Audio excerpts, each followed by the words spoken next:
अब हम करेंगे एक्सरसाइज 1.1 का question number 3rd। Find the LCM and HCF of the following integer by applying the prime factorisation method. इनके factor निकालना है किससे? प्राइम फैक्टराइजेशन मेथड से। जो हमने क्वेश्चन नंबर फर्स्ट में करा था ना, सेम वही मेथड इसमें लगानी है। सॉल्व करते हैं फर्स्ट वाला, सॉल्विंग फर्स्ट। तो 12 के, ये 12 है, इसके फैक्टर निकाल लेते पहले। 12 के फैक्टर क्या आएंगे? 2 से जाएगा, फिर 2 से जाएगा, फिर 3 से जाएगा। 15 के निकाल लेते हैं। 15 के क्या आएंगे? 3 से। 3 5 जा 15, 5 1 जा 5। 21 के, 21 के फैक्टर क्या आएंगे?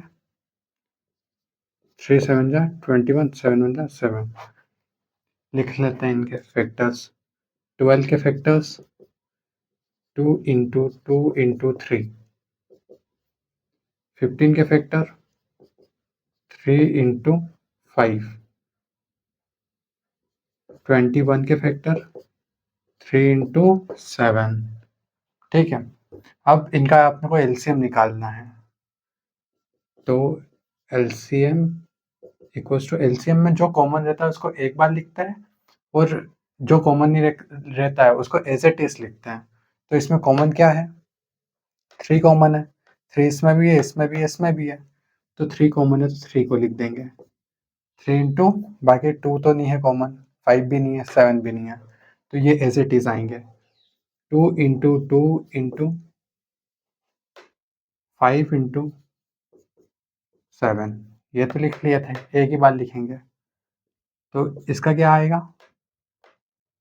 3 2 जा 6, 6 2 जा 12, 12 5 जा 60, फिर 60 को 7 में करेंगे तो 420। ये इसका आंसर आ गया, आंसर। ठीक है, एस सी एफ निकालेंगे। एस सी एफ क्या होता है कि जो कॉमन है सिर्फ उसी को लिखते हैं। इसमें कॉमन क्या है? 3 है कॉमन सिर्फ, तो एस सी एफ क्या आ जाएगा इसका? 3। So answer. ये अपन ने इसका निकाल दिया प्राइम फैक्टराइजेशन मेथड से एलसीएम और एचसीएफ। ऐसे ही करेंगे सेकेंड वाला सवाल, सोल्विंग सेकेंड। 17 के फैक्टर निकाल लेंगे। 17 17 तो 17 से ही जाता है। 23 के, 23 के 23 से ही जाता है। 29 भी एज इट इज 1 से जाता है, मतलब कि 29 से ही जाता है। तो 17 के फैक्टर क्या है? 17। 23 के फैक्टर 23। 29 के फैक्टर 29। खुद के टेबल से जाते हैं ना बस ये। अब देखो इनका एलसीएम क्या आएगा? LCM equals to 17 into 23 into 29। तो इनको अपन ऐड करेंगे तो कितना आंसर आएगा? 111339। ये आंसर आ गया, मैंने करके रखा था 11339। ठीक है, अब इसका एचसीएफ क्या आएगा? बताओ इसमें क्या कॉमन है? इनमें क्या कॉमन है? कुछ भी कॉमन नहीं है। तो कुछ भी नहीं है तो मैं इसको इंटू 1 में लिख दूं। 17 इंटू 1 17 ही आएगा, लिख सकता हूं मैं ऐसा। अब इन तीनों में 1 तो कॉमन है, तो एचसीएफ क्या आ जाएगा? 1। ठीक है, आंसर।